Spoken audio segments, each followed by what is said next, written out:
So we are at episode 8 in our series entitled Spiritual Lessons from the Wright Brothers. It's been a fun series. It's a very unique series where we are, in a sense, discovering something known as flight, and the parallels with our spiritual life are truly remarkable. And it's interesting because it's not just the invention of flight that is of great significance to us spiritually, but it's how that discovery is going to come about that truly fascinates me. And then it's not just that, but when December 17th, 1903 comes around and we actually are able to, for the first time, have this achievement of human-controlled flight, well then the real battle begins. We haven't even gotten there where no one believes it. And so it reminds me so much of the history of the church where Jesus is going to come and accomplish this great work. And then the first thing that happens is there's this defiance and this denial against the resurrection. And to sort of diminish the fact that he is in fact the Son of God and he has done precisely as he declared he would do.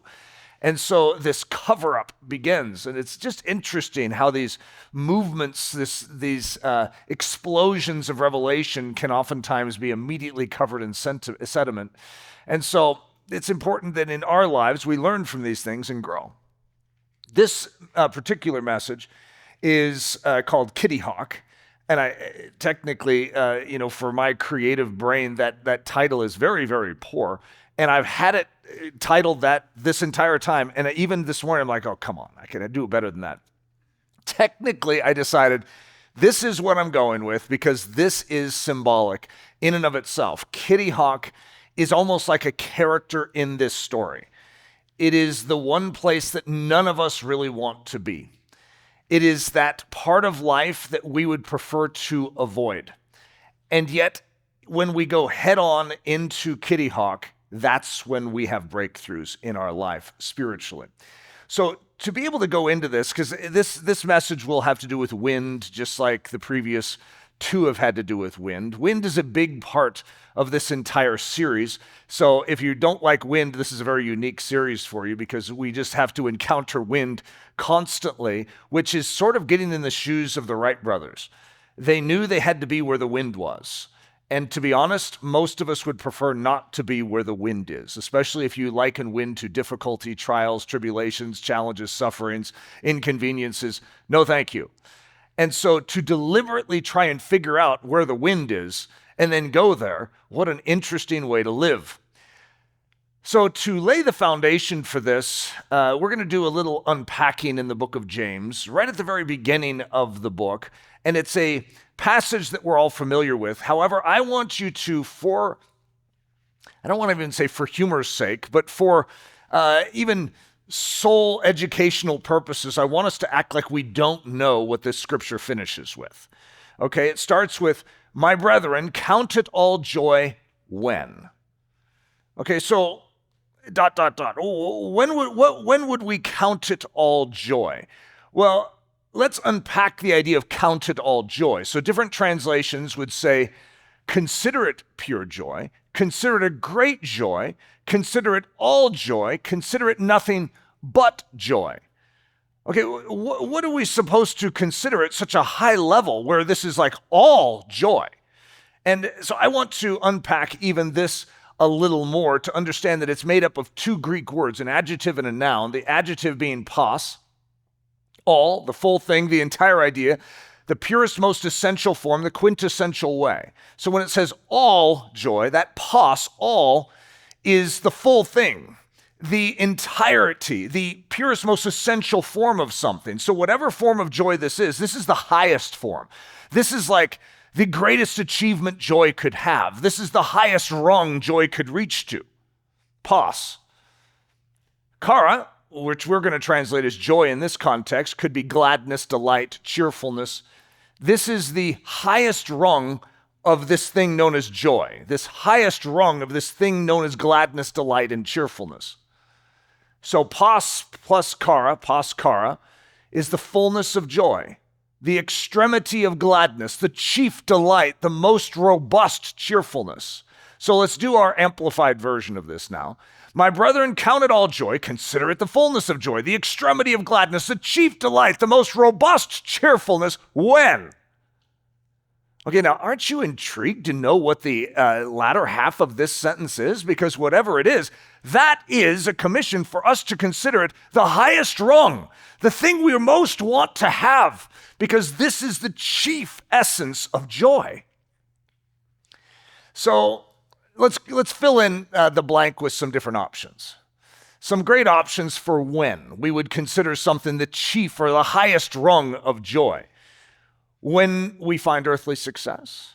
I mean, that would make sense, right? That's the fullness of joy. So consider it pure joy when you find earthly success, you receive a high honor. Oh, yeah, that would feel good. You come into a lot of money, you win a difficult contest, your girl says yes to your proposal. Oh, no, that's a good moment. It's a boy or it's a girl. Oh, these are great moments. All is comfort, ease, and retirement. Oh, now that is the fullness of joy. It's interesting because it depends on if you actually believe what Scripture says to be true. But this counteracts and contradicts so much of the way we naturally are born to think. So as a believer, we need to choose if we believe our natural instincts or what God says. And if we believe what God says, we follow what God says, even though it sort of runs roughshod over our own thinking. There is a way that seems right unto man, but it leads to death. And so the contrast to that would be there is a way that is right unto God that leads to life. And it's best that we figure out what that way is that leads to life. So my brethren, count it all joy when? Aren't you guys fascinated? Now, some of you are starting to question what you remember the end of that sentence to be. It's like, wait a minute, did I memorize this one correctly? My brethren, count it all joy when you fall into various trials. All right, now I don't know if that sounds a little funny to you, but that is so opposite what we would expect at the end of this sentence. Now, when we grow up hearing the sentence over and over again, we never pause to ponder. Now, some of you have, but pause to ponder how ludicrous it really is that we would consider it. I mean, it's one thing to say, try and have a good attitude when you fall into various trials. Okay, that would at least sound semi in the realm of reasonable. But to consider it pos cara when you fall into various trials, come on. So let's look at some other options for fall into various trials. My brethren, count it all joy when you face trials of many kinds, when you meet trials of various kinds, when you encounter various trials, when you experience various trials, when you face trials of many kinds. Wait a minute. Is it really true that the pinnacle of happiness, the peak of joy, and the apex of gladness is found when I encounter a trial? Now, I don't know how many of you have ever actually landed it in your soul that this could possibly be true. That the apex, the pinnacle, the peak of joy, gladness, and happiness is found when we encounter a difficulty, a suffering, a trial. What? So let's break down this various trials concept in the Greek. Pokios, which is an adjective, various, manifold, all sorts, any kind. And we're going to add that to parasmos, which is a trial, a test, a proving, a smelting of metal, a pruning of a vine, a threshing or winnowing of wheat. So we add those together, pokios, parasmos, and we get any kind of trial, any sort of test, every single challenge, every little difficulty, and every tribulation, and then I added a little finishing touch to this, is a dream come true. Isn't that a fascinating concept? That this is actually the biblical mind? That when you face a trial, it's actually your greatest opportunity. This is a gift. Now, most of us don't treat it as a gift, and we do our best to avoid such trials. And we think that the avoidance of trials would be the fullness of joy. When in actuality, the biblical mind is telling us, it's like, you really want to grow. You want to become strong. You want to cultivate that character. You want to see the fortitude of soul built in your life. This is your opportunity. This is your growth point right here. You will grow 100 times faster in the midst of that difficulty than outside that difficulty. Isn't that what you're wanting? Aren't you wanting to grow strong? Aren't you wanting to reveal Jesus to this world? Yes. Then embrace this. Go into the wind, and you will find lift in your soul. So porkios parasmos equals pas kara. Various trials equal the fullness of joy. Every trial is an opportunity to discover the most pure and perfect joy and gladness. Now just imagine for a second, if you were to actually take that at face value and just believe it, and actually begin to take your present trials, your present challenges, and actually treat them as a benefit to your life instead of as a hindrance point. Just right now, instead of saying, well, when this trial is over, I'll wait to test my next one to see if that one is good. You're going to notice that your trial that is present, you really want to go away. It's not that a trial is going to come that you actually like. Your human side wants to repel them, but your spirit man needs to learn to embrace them and to discover the fullness of joy. Kitty Hawk, North Carolina, a porkios parasmos. It's a various sort of trial. And no one in their right mind would go there. And so you have to question, it's like, are the Wright brothers in their right mind? I should say, no one from a human vantage point that is in their right mind would go there. This is not a pleasant place. Now, some of you have visited Kitty Hawk, and Kitty Hawk, North Carolina is very different now than it was then. So let's dive into this. It's a very interesting story. This is a quote that I really like, and I don't know how many of you have ever heard this quote before, but it's a very fascinating quote. A ship in harbor is safe, but that is not what ships are built for. Isn't that just a fascinating statement? A ship in harbor is safe, but that's not what ships are built for. Ships are actually built to go onto the high seas, but it's going to be safe if it's in harbor. So I have my own little rendition of this. This is a quote from a guy named Eric Ludy. A life lived in Dayton, Ohio is safe, but that is not what the Wright brothers were built for. So you can stick your own name in that because there's a safe version of living your life and there's another version, the spirit version of living your life. What were you built for? You were built for the high seas in this message. You were built for Kitty Hawk. There's something God has before you to actually unpack and uncover and to reveal through your life. But the only way that's going to happen is you have to get on the train and get out of Dayton. And you have to be willing to go where God leads you.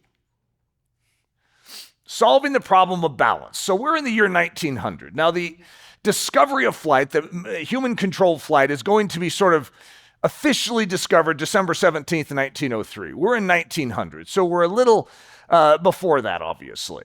And this is the Wright brothers' first foray into trying to figure out flight, trying to solve the wind, or trying to bull ride the wind, as we said a couple episodes ago. So the quest to attempt to bull ride the wind, why? To solve the problem of balance. So as you're going to see the progression of flight take place, you're going to see the first thing they want to figure out is, how do you get this thing balanced in the wind? Then you're going to see them try and turn. There's various things that you're going to see them begin to experience because they know all these various factors that have to, then they need to figure out how thrust works. How can they take off without having to jump off a high cliff? Is there a way to do this where you can create an engine for this? All of these are mysteries that they need to solve. The first one is a problem of balance. So in search of sand hills and gusting winds. So they're going to be searching all over the country, asking different experts, where could we find the combination of sand hills, which means you can land and not kill yourself. It's not just concrete, walkways. It's like going to be something soft, also hills, but then also gusting winds. So that's what they're looking for. It sounds really nice, doesn't it? David McCullough says this: wind was the essential the brothers had already come to appreciate. And clearly, if ever they were to succeed with what they had set their minds to, they must learn, and learn from experience, the ways of the wind. Now, that's a great quote for your spiritual life right there. That's pretty amazing. The ways of the wind. That is like saying learning the ways of suffering. Technically, if you were to study New Testament Christianity, you're going to say that what Paul was learning from Christ is the ways of suffering, the ways of denial of self, the ways of obedience, the ways of decreasing so that Christ and God's agenda through him could be amplified. So this is just a unique quote from Helen Keller. Helen Keller is the one on the left. I'm guessing most of you know who Helen Keller is, but she was, blind, deaf? I don't know that she was mute. She learned how to speak, but I think she started out mute. I'm not positive. I can't remember all the details. But what an incredible story she has. And one of the things that she is going to stand on throughout her life, she's going to grow to be a very extraordinary woman and communicator, even though she's going to start out with so many difficulties. She's going to say, character cannot be developed in ease and quiet. Only through experience of trial and suffering can the soul be strengthened, ambition inspired, and success achieved. What an incredible person to make that quote. I mean, talk about trials. Talk about a woman who should be able to just give in to self-pity and say, God, why me? She is going to overcome those in a great way. She was born in Kitty Hawk. She didn't just choose to go there. She was born there, and she's going to overcome it and learn to fly in an incredible way. Wind is like manure. So if I were to ask you how many of you like manure, I don't know how many of you would just raise your hands and go, yeah, I love the stuff. At the same time, it depends on your perspective. Because if you are starting a garden or you have a garden, then you're going to find great value in manure. And so for you, it has great value, and you're going to be very happy if you find a big pile of the stuff. But for most of us, all we do is evaluate it based on smell, and we're not attracted to it, right? So wind is like manure. It's miserable or magnificent depending on the way you look at it. You see, for the Wright brothers, they're going to take something that for us, most of us in here, is not a positive thing. Gusting winds. They drive you crazy. Get me out of this wind. Could the wind just stop? And they are going to look for it because they know they need it in order to move forward with what they have a passion to do. Just think about how that applies to our life. That there are certain things in our life that if we recognize their benefit to us, then we actually begin to look for it instead of trying to avoid it.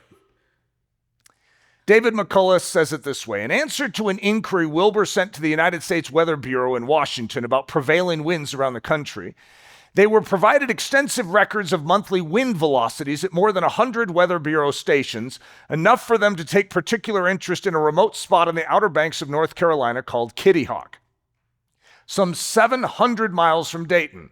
Until then, the farthest the brothers had been from home was a trip to Chicago for the Columbian Exposition of 1893. And though they had roughed it, some on a few camping trips, it had been nothing like what could be expected on the North Carolina coast. Now, to me, just to be honest, the coast of North Carolina, that sounds like a vacation spot in my mind. So I'm thinking, oh, that sounds like a nice place to go. Oh, yeah, roughing it on the North Carolina coastline. That sounds really nice. When you dive into the story, you recognize not so nice. A response from the Kitty Hawk postmaster. So there's a guy named William J. Tate who becomes a part of the story. He doesn't know what he's getting involved in at this time, but he is going to write them because the Weather Bureau is going to communicate with him to communicate with these guys that are asking questions about a flying machine and if Kitty Hawk, North Carolina would be a good place. So he's going to write them on August 19th, 1900, and we have a copy of that. And so I'm going to read it. William Tate writes, Mr. J.J. Dosher of the Weather Bureau here has asked me to answer your letter to him relative to the fitness of Kitty Hawk as a place to practice or experiment with a flying machine, etc. In answering, I would say that you would find here nearly any type of ground you could wish. You could, for instance, get a stretch of sandy land 1 mile by 5 with a bare hill in center 80 feet high. Not a tree or bush anywhere to break the evenness of the wind current. This, in my opinion, would be a fine place. Our winds are always steady, generally from 10 to 20 miles velocity per hour. You can reach here from Elizabeth City, North Carolina, 35 miles from here by boat. From Manteo, 12 miles from here by mail boat every Monday, Wednesday, and Friday. We have telegraph communication and daily mails. Climate, healthy. You could find good place to pitch tent and get bored in a private family, provided there were not too many in your party. Would advise you to come anytime from September 15th to October 15th. Don't wait until November. The autumn generally gets a little rough by November. Now, the irony, if you were to look at that and know when they're actually going to fly and where they're going to fly, is pretty interesting. They're going to fly December 17th, 1903. So you're going to see this, that even the guy that lives there is like, yeah, you want to get out of here mid-October. Okay, you don't want to stay beyond that. Just a fascinating notation here. I'm just sticking in your mind right now. Don't wait until November. The autumn generally gets a little rough by November. If you decide to try your machine here and come, I will take pleasure in doing all I can for your convenience and success and pleasure. And I assure you, you will find a hospitable people when you come among us. William Tate. It was settled. Kitty Hawk, North Carolina was the place. So Catherine Wright, who's the sister of the Wright brothers, says, I never did hear of such an out-of-the-way place. To the middle of nowhere. Now, I know it doesn't sound like the middle of nowhere. I don't know why. The coastline of North Carolina, to us in modern America, just doesn't sound like the middle of nowhere. Middle of Kansas, that does, but the coastline of North Carolina just doesn't for some reason. But this was the middle of nowhere, as you will see. In 1900, no bridges as yet crossed from the mainland. One got to the Outer Banks by boat, and about the only signs of civilization at Kitty Hawk were 4 life-saving stations, one every 6 miles, and the Weather Bureau station. There were no real roads. The one conspicuous structure on the skyline was a rambling summer hotel at Nag's Head. Seasons in the wilderness. This is a wilderness. You'll notice the word wild in the word wilderness. It is an untamed, unpopulated place. It is a place that is not centered to what is taking place in the rest of the world. And great men in their seasons of great separation. It's interesting because great men throughout history have spent seasons in what we could call the wilderness. Now, we'll also use the term desert, but it's like the backside is another term. In other words, why are they there? Well, it's an interesting question. Why would God spend his great men and hide them for a season? But we're going to see Moses go through this. We're going to see David as a shepherd for a whole season of his life. And then he's going to be pursued by Saul, and he's going to be living in hiding for 11 years. We're going to see Paul in his seasons in Arabia. We're going to see Jesus in his seasons in the wilderness as he is preparing for ministry. It's like, hey, we got some pretty big characters there. And each of them is going to have, in a sense, a Kitty Hawk season. And some of them multiple, okay? When you get into the Wright brothers story, you're going to recognize that they are going to return to this place every year. This is a part of their growth as men. And who we know as the Wright brothers is going to be shaped here. And you'll begin to understand why that is going to work that way in their life. Two quotes just to sort of show this mindset. The promised land always lies on the other side of a wilderness. And then one of the quotes you may have heard me say in the past, Winky Pratney, the evangelist, said, resurrection life is only found on the far side of the cross. It's a similar concept. In other words, you want the promised land, what do you have to go through? Wilderness. You really want Canaan? You really want to see the enemy powers fall? What do you have to go through first? A wilderness season. A wilderness season seems baked into the process of God's growth. Now, some of you could say, isn't the wilderness season like a judgment? And I would say, no, only if you don't believe in God to take you into the land of promise. In other words, they're going to be stuck in the wilderness for 40 years because of their unbelief. However, they still had to pass through the wilderness to get to the land of promise. So the wilderness is not an evil in and of itself. It's just God didn't intend us to stay there. He intended us to bust out into this land of promise. I'm not a Henry David Thoreau fan, but I thought this quote was fascinating. Generally speaking, a howling wilderness does not howl. It is the imagination of the traveler that does the howling. I thought that was just a fascinating statement because when you hear about Kitty Hawk and wilderness, there's some people, I have to admit, there's some people that are like, oh, bring me there. It just sounds great. But most people actually are like, not interested. I don't want to be there. Okay, because it has a howling mentality to it, but it's howling inside of your mind. And of course, when you hear about all the wind that is howling in Kitty Hawk, you're like, are you sure it's not howling there? David in the Valley of Elah, which has been one of my studies over the years. I just am extremely fascinated with this because Elah, the Valley of Elah, is where the battle with the Philistines is going to take place, where the Philistines are on one side and the Israelites are on the other, and Goliath is going to walk out into the midst of the valley and challenge the Israelites, who will fight me, that type of thing. That's happening in the Valley of Elah. Now, I have a thought, and that is because David is going to hide out in the caves of the Valley of Elah. It's called the Cave of Adullam. When he is hiding from Saul, my premise is that he knew this area very well. How would he have known it? Well, it's a great area to shepherd sheep. It has a big tree in it. That's what Elah even means, the valley of the great tree. And it has a whole cave system. And a cave system is a dream setup for a shepherd. So the shepherd can lie in the entrance, so any wild beast would have to get through him and his sheep are safe at night. It's actually a great, for a season of a shepherd, if you're going to take your sheep somewhere for a season. So my premise is David actually spent his wilderness season in Elah. And then guess who shows up? The same place that he has killed lion and bear, imagine that. And then a giant shows up. It's like, hey, I've killed a lion and a bear, and I almost want to add right here.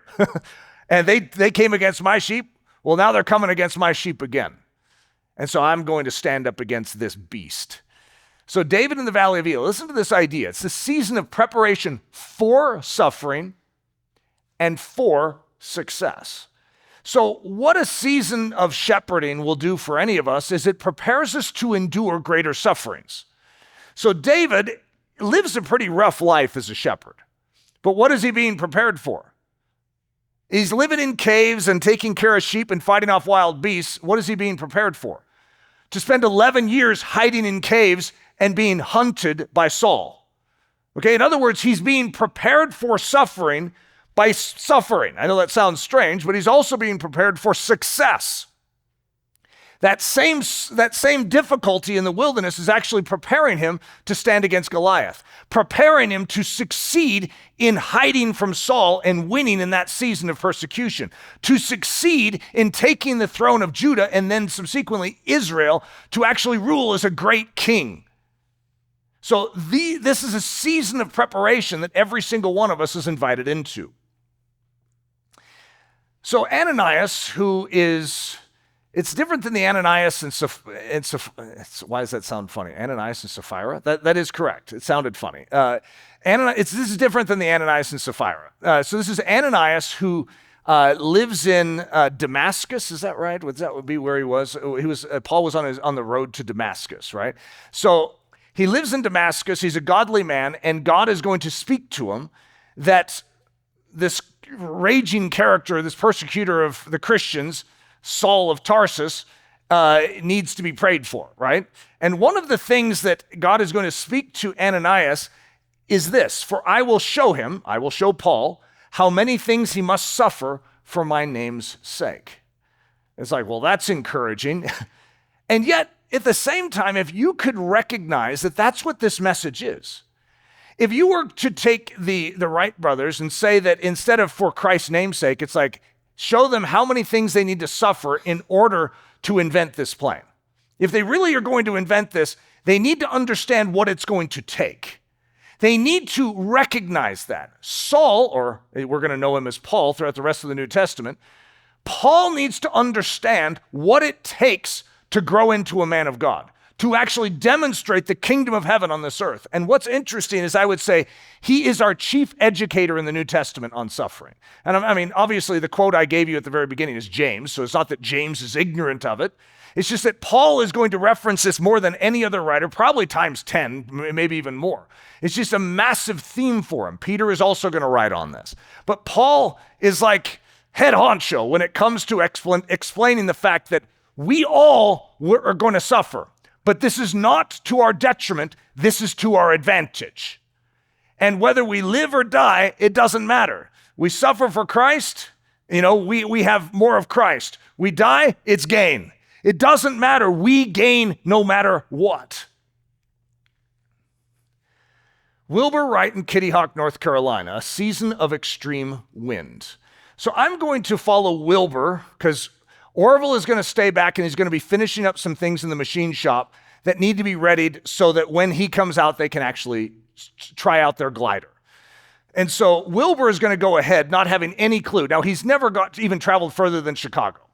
And he's going to go on this grand adventure. And I want you to just get in his shoes. And I want you to go on the adventure with Wilbur. And I want you to question the sanity of what he is going into. So this is a quote from Orville. I know we're following Wilbur, but Orville about the Outer Banks or Kitty Hawk. The only things that thrive on the Outer Banks are bed bugs, mosquitoes, and wood ticks. In other words, humans don't thrive out here.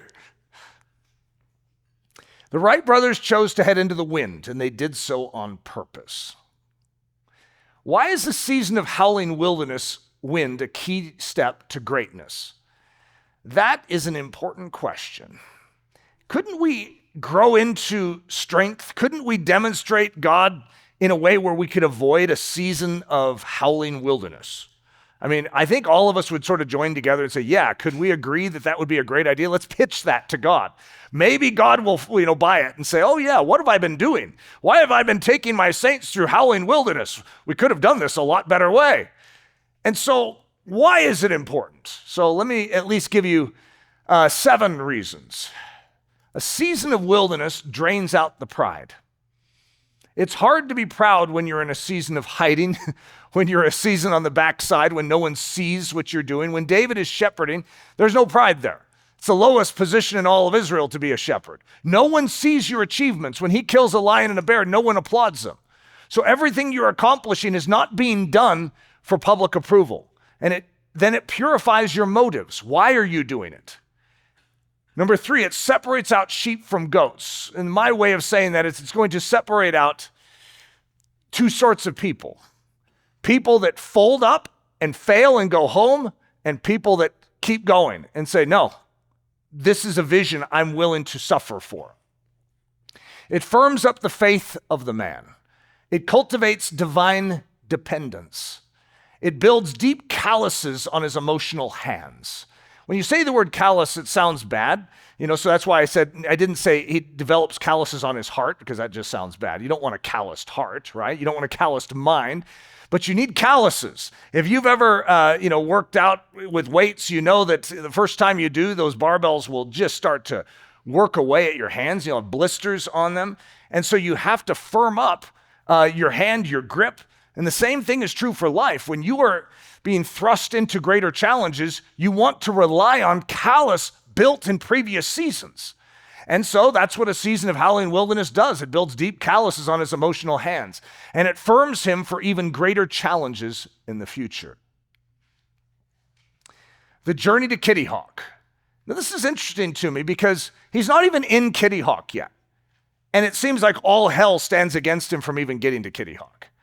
Have you ever had this in your life where you haven't even gotten to where you feel you're supposed to go, and there seems to be this huge impediment between you and even getting to the first starting blocks? And that's what you're going to see with Wilbur. I mean, what's Wilbur trying to do? He's trying to get to the middle of nowhere. How hard should that be, right? Just open up the highways, let the guy go. We'll torture him when he gets there. Instead, it's almost as if hell knows what is happening and wants to create as much noise even before the momentum starts. So Wilbur reaches Norfolk, Virginia by train on September 7th, 1900. I know, you're really into the story already. Norfolk's 100-degree temperatures combined with Wilbur's customary dark suit, collar, and tie caused him to nearly pass out. So I know, it's nothing extreme, but this is like his first day. Okay, he gets off and Norfolk is just roasting, and he's roasting. He's almost, he's faint. He's almost passing out. So he goes to a lumber yard in Norfolk. This was the plan, okay? So the long spruce strips he and Orville needed were not to be found. They needed a very specific kind of wood that wasn't in Dayton, and they figured it would be in Norfolk. It wasn't in Norfolk, so he purchases pine strips instead. That's actually a big deal, even though I'm not going into it right here, because they had to totally rebuild their machine because the pine strips are a different length. And so everything was already pre-built, and that's what Wilbur's bringing down. So this is a discouragement, okay? He caught a 4:30 p.m. train from Norfolk to Elizabeth City, North Carolina. In Elizabeth City, he inquired about the best way to get across the water to Kitty Hawk. All he received was blank stares and snide comments like, Kitty Hawk, never heard of it. He inquired for 4 straight days, figuring someone would surely know where Kitty Hawk was located and could help him get there. On September 11th, he found a boatman that grew up in Kitty Hawk and could take him across the 40-mile expanse of water to the outer banks of North Carolina. 40 miles, that's a long ways. To get to the boatman's schooner, 3 miles away, they first had to travel in a small skiff, which leaked badly and demanded that Wilbur spend the entire 3 miles frantically bailing water out of the skiff. Then when they reached the boatman's schooner, Wilbur wasn't sure he wanted to get out of the skiff. It was dilapidated. Here's a quote from Wilbur Wright. The schooner's sails were rotten, the ropes badly worn, the rudder post half rotted off, and the cabin so dirty and vermin infested that I kept out of it from first to last. By the time they had moved all the gear from the skiff into the dilapidated schooner, it was already dusk and the dark of night was coming fast. The voyage ahead in the dark was 40 miles. The winds shifted against the little craft and grew stronger with every passing hour. The waves were increasing in size along with the increased wind and were crashing into the schooner. So here's a quote from Wilbur Wright. The waves struck the boat from below with a heavy shock and threw it back about as fast as it went forward. Not only was the schooner taking in water from the crashing waves, but with all the rolling and pitching, the schooner sprung a leak. And so Wilbur once again found himself frantically bailing. At 11 p.m., the wind had become a gale and was driving their small craft toward a crash along the northern shore. The boatman decided to try and veer north and take refuge behind the North River Light. Then, as the situation was already alarming, a severe gust of wind struck the boat and caused the foresail to break loose from the boom and fly away. Then, as if that wasn't alarming enough, the mainsail tore loose and shook wildly in the gale winds. The boatman and Wilbur somehow tied down the mainsail again and were able to pull off a highly dangerous maneuver of running over a sandbar without capsizing.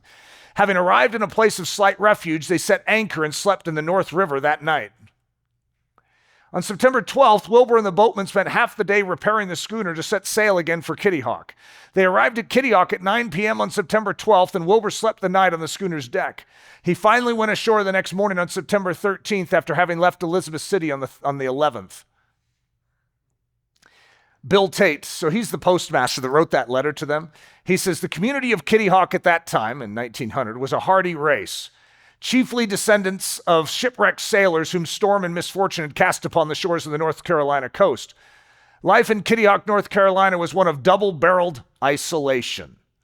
Isn't this a great sales pitch for you to go and hang out in Kitty Hawk, North Carolina? There's actually nothing attractive about Kitty Hawk, North Carolina to me. I've grown up with the term Kitty Hawk, North Carolina, and I've associated with the Wright brothers. I pictured them living in Kitty Hawk, North Carolina. It just sounds like a place of, discovery and of plains. That was just my brain all growing up. I had no idea that they chose the wilderness in which to do all this. And I had no idea how difficult it would be to actually be in Kitty Hawk, North Carolina. It was a place of double-barreled isolation. On September 13th, Wilbur arrived at the house of William and Addie Tate. They took him in and fed him. So here's, in 1900, there's Bill Tate sitting on his, I guess I don't know if that's his front porch or that's the post office. It's probably both. It's probably his house and the post office. And there's Addie Tate and their kids. So Bill Tate wrote this. Wilbur proceeded to unfold a tale of hardship about his trip from Elizabeth City. He was a tenderfoot and, of course, had a tale of woe to tell. His graphic description of the rolling of the boat and his story that the muscles of his arms ached from holding on were interesting. But when he said he had fasted for 48 hours, that was a condition that called for a remedy at once. Therefore, we soon had him seated to a good breakfast of fresh eggs, ham, and coffee, and I assure you, he did his duty by them. Staying in the nicest house in Kitty Hawk. Okay, guys, what a luxury. He gets to stay, he's going to stay the first night or so with the Tates. Nicest house in Kitty Hawk, unpainted, no plaster on the walls, no carpets, very little furniture, no books or pictures. All right, so we're not in Dayton anymore. We're in a completely different world. This is what a missionary feels like when they transition into a new climate, a new culture. It's interesting because For all practical purposes, the human side of us doesn't want this. But when we embrace it, it's incredible what comes out of it.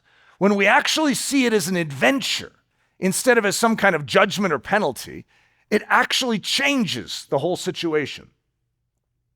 On September 14th, Wilbur immediately began setting up a camp for their gliding experiments. He found a good-sized hill about a half mile from Bill Tate's place. Because he hadn't been able to find the spruce spars in Norfolk, Virginia, he had now had to adjust his glider from 18 feet to 17 feet. The French sateen fabric that covered the wings also had to be cut shorter and re-sewn to fit the new wing length. The challenge of the wind. Time and again, you ask God that the gusts of incessant wind would stop. Have you ever had this in your life where you just have incessant wind? It's like, God, could I just have a season without wind? Could I just be able to have I don't care. Maybe just a week. I'll take longer, but just a short period of time where the wind just stops. Wilbur and Orville are going to deliberately choose a place where the wind always blows. Always. And I mean, just psychologically, that's very hard for most humans. And that's where they know they need to be, which is so interesting in this story. David McCullough says it this way: in Kitty Hawk, there was the wind, always the wind. So I have a couple old pictures. These are actually taken by the Wright brothers, and they're in the Library of Congress of Kitty Hawk in 1900. So it's not like it looked much different in 1901 or 1902 or beyond. And yet very interesting to see. They were photographers. And it's just a barren wasteland. A lot of sand. Orville Wright, in a letter to Catherine, October 1900. So in the next episode, I'm going to talk about Orville arriving and what they're going to begin to invest themselves in. But this is Orville talking. When we crawl out of the tent to fix things, when our tent blows loose, the sand fairly blinds us. It blows across the ground in clouds. Orville continues, we each have 2 blankets, but almost freeze every night. The wind blows in on my head, and I pull the blankets up over my head. When my feet freeze, and I reverse the process. I keep this up all night, and in the morning, I'm hardly able to tell where I'm at.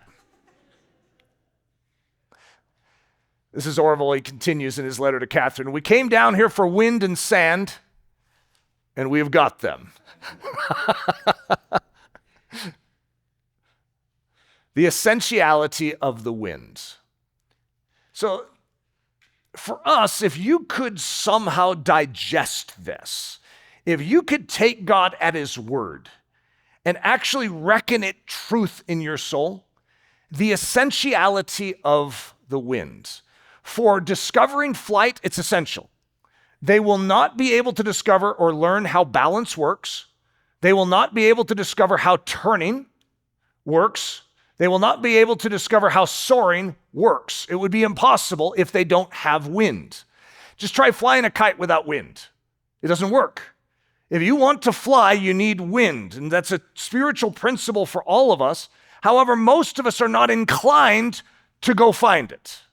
If it comes to us, we'll fly a kite. We'll try and make the most of the wind. However, to actually deliberately go and to say, I need to be in a place where there is wind. Just imagine the application to our spiritual life. To say, God, if it really is the fullness of joy to face various trials, why would I shy away from various trials? Wouldn't I actually desire them in my life? That's a unique tension right there. Wouldn't I desire them? Like, you fill that in with something else. It's the fullness of joy when it's like you jump up and down, 10 times a day. This is like, okay, I'm going to do that, right? If you had any type of instruction from the Word of God that told you what the fullness of all joy was, that would actually cultivate in your life the reflection of Christ, the magnification of who he is in and through you, wouldn't you be interested in going after it? Those winds and that sand, that's in Kitty Hawk, North Carolina. Kitty Hawk? That's like in the middle of nowhere. Kitty Hawk, there's no humans there. Kitty Hawk, gusting winds all the time. Kitty Hawk, I mean, it's either your head or your toes are going to freeze. You choose. Which one is it going to be? It's one side of you is going to be cold at any given time. Kitty Hawk. Is the fullness of joy found in Kitty Hawk? David McCullough says it this way: as would be said, for the Wrights, the winds were never the enemy. I'm going to read that for you guys again, because this is a point. If you could grasp this in your spiritual life, as would be said, for the Wrights, the winds were never the enemy. Imagine if I rephrase it and I said, as would be said, for the Christian, the winds, the trials were never the enemy. The difficulties, the sufferings were never the enemy. Of course, I've given this quote quite a few times now, and I've made it clear this is possibly my favorite Wright brothers quote, and so I might stick it in again. You don't be shocked if you see it again. No bird can soar in a calm. I want to soar as a Christian. Well, Eric, you need to embrace the wind then. The essentiality of wind, the essentiality of difficulty in our life, that to avoid it, we actually pray wrong prayers. Lord, take away the difficulties. Instead of, Lord, leverage this difficulty into greater flight. It's a different mentality. Wind, the unexpected secret to pas chara, to the fullness of joy. Who would have ever guessed that wind could bring about such joy? Now, here's the interesting twist on this entire meditation, is that if you were to ask Wilbur when he finally arrives after 48 hours of not eating, he probably was mentally disturbed and a little unstable and unsteady. He was still moving forward, but he wasn't doing so hot, right? It's sort of like, what did I get myself into? However, if you were to take this first season at Kitty Hawk of constant wind, constant sand, total loneliness, where they're messing with a flying machine. And by the way, when I get into the next one, you're going to realize that everyone around them in Kitty Hawk, there's not that many people, but there are some people there, think they're an absolute, bunch of idiots. What are they doing? They have a flying machine in the middle of nowhere here in Kitty Hawk. So most people think that Kitty Hawk is a rather strange place, okay? The people that would live in Kitty Hawk, cuckoo. Well, then how about all the cuckoos in Kitty Hawk think that the Wright brothers are cuckoo? Okay, that's pretty low down the cuckoo list. So wind, the unexpected secret to pas chara, to the fullness of joy. Orville Wright says it this way in his letter to Catherine: the sunsets at Kitty Hawk are the most beautiful I've ever seen. The clouds lighting up in all colors, the stars at night so bright I can read my watch by them. See, what you're going to actually see is that the Wright brothers, to them, this is heaven.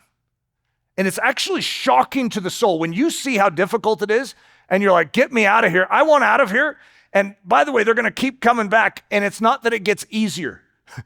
It's an extremely desolate and difficult place. And these two love it. David McCullough says it this way: the scene from the tent door, the scene from almost any point, was spectacular, with great stretches of water and sand dunes and beach and a tremendous sky overhead with cumulus clouds rising like castles. Thrilling to behold against the blue. Long flat horizons reached far in the distance in every direction. You see, when you focus on the challenge of the wind and on the fact that there's sand everywhere and it gets into everything, what are you missing? Just look up. Tip your chin up. Do you see it? Do you see how beautiful this is? Consider it pure joy. You have to tip your chin up to see it, though. When you face Kitty Hawk.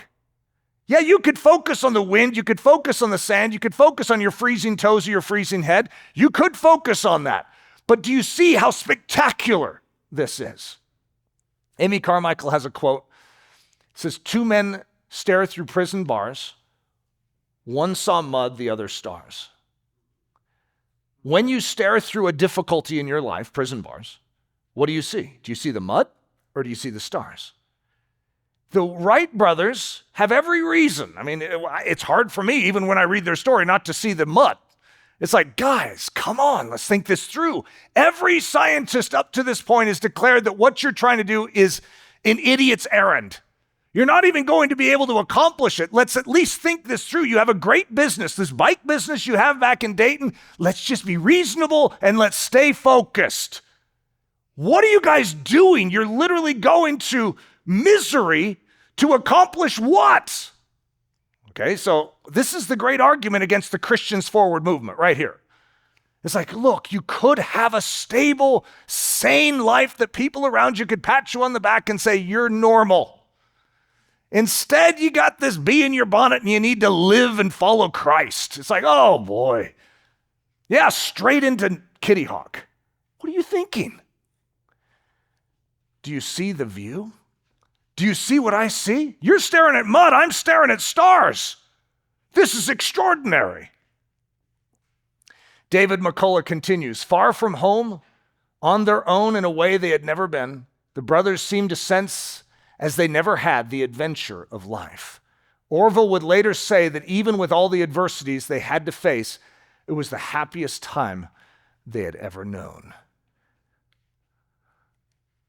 Wilbur Wright, in a letter to his father, said the trip to Kitty Hawk was a pleasure trip. Guys, if we could get this in our souls, it would change us. I know it doesn't get there very easily because we fight against it. It's like that may be true for them, but not for me. God, I want comfort, please. But when we finally agree with the scriptures, it actually transforms us. So here's James 1:2, which we started with, and this is the Wright brothers edition. My brethren, count it all joy when you visit Kitty Hawk, North Carolina. When you go into the wind and the sand, when you head into those challenges that actually defeat most men. Most people would never just go to Kitty Hawk. It's not a pleasure trip for 99.9999999% of humanity. But it is for you when God leads you there. If God is leading you to Kitty Hawk, or your rendition of a Kitty Hawk, with gusting winds and cold toes and cold heads and tents that are going to fly away. And there's a lot of stuff as we go forward in this story that you're going to be thinking, I think I might have given up by now. What is in these guys? How do they keep progressing? How do they keep going forward? Every reason in the world to give up. And guess what? They're happy. They're smiling. It's a pleasure trip because they're not staring through prison bars and seeing mud. They have a difficulty in their life, but they're seeing the amazing view that difficulty offers them. Do you see the stars, Orville? Do you see the view that we have from right here? Do you see the cumulus clouds that rise up like castles? Oh, isn't this amazing? You have the opportunity, as do I, to apply this today in your life, to actually look through your challenge, your prison bars, and actually choose to no longer look at the mud, but to see the stars. And when you do, you'll recognize that your circumstances turn into a pleasure trip. They turn into the happiest moments of your life instead of what the devil wants to make them, which is the worst season of your life. Something you'll always regret is what the devil says. I'm sure of it. It will be something you always regret. You will never regret taking your challenges and considering them pure joy. Father, this is for you. This is our lives, Lord, laid before you. We acknowledge that our thinking is wrong. We have approached our difficulties incorrectly, and we ask that you would correct us to your pattern. You would recalibrate our thinking to match yours. Lord, we trust you in this. We want to see the stars and no longer stare at the mud. It's in the precious name of Jesus that we pray this. Amen.